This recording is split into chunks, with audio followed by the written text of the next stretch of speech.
The once prosperous, beautiful European city stretching on both sides of the Dnieper River now lives in fear, as no one knows when the Russian fascists will launch their deadly bombs. Zaporozhye is regional center. This industrial city of metallurgists and technical intelligentsia turned out to be too tough for the Russian occupiers, although they wrote in their constitution that it is part of the Russian Federation. And now Russian terrorists are destroying the city with controlled aerial bombs. So on November 7th, the Russian occupiers attacked the regional cancer clinic in the city of Zaporozhye with a controlled aerial bomb. At least 8 doctors were injured. During emergency rescue operations, a woman's body was recovered from the rubble of a destroyed multi-story building. She became the 10th victim of the Russian terrorist attack on Zaporizhzhia. Also, 42 people, including 3 children, were injured. As a result of Russian shelling, 10 people died, including a 1-year-old boy.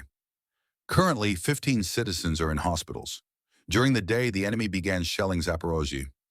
At least 5 locations are known to have been hit by aerial bombs. The first is a hospital. A large number of injured people were on the territory of the oncology dispensary. The destruction of a multi-story building was also recorded. 1.5 entrances were destroyed. There is also an arrival in the private sector, where the enemy had previously targeted. Enemy shelling destroyed 4 private houses. In total, more than 130 premises were damaged. It is also known about hitting the treatment facilities of the city water supply. When the explosion rang out, the medical staff of the cancer dispensary was on the scene. Workers rushed to evacuate patients. Among them is an oncologist named Maxim. However, I received patients in a 5-story building. They were in the corridor during the air raid. Some went down into the shelter. Together with the head of the department, we were in the residence room when the explosion rang out. We managed to hide under the table.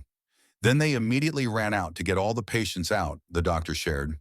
According to eyewitnesses, medical workers who were in the epicenter of the explosion were also injured. There was no time to think. Colleagues provided them with first aid. One of our employees was saved. He was lying in the parking lot, burnt, unconscious. Chaos reigned around. Everything was on fire. He was immediately carried to the operating room. Intubation was carried out. First aid was started, concluded Surgeon Oleg Viktorovich.